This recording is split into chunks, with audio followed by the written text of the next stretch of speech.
İndi gəlib çıxmışıq Naftalana. Görək Naftalan necə bir yerdir. Hələ ki otellərdən başqa heç nə görmürəm.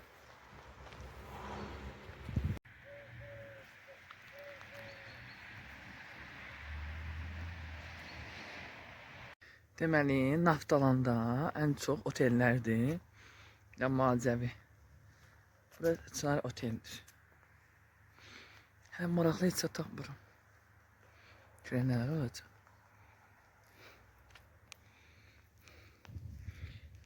Ya bu sarı güllər tapmışam qəşəng.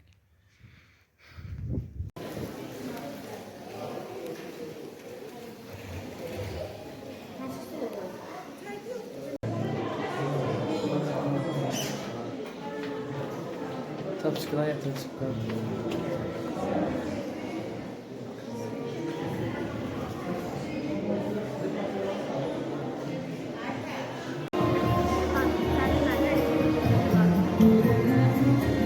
Geceler bulak başı olmuş üzülmesine. Geceler sirdaşı.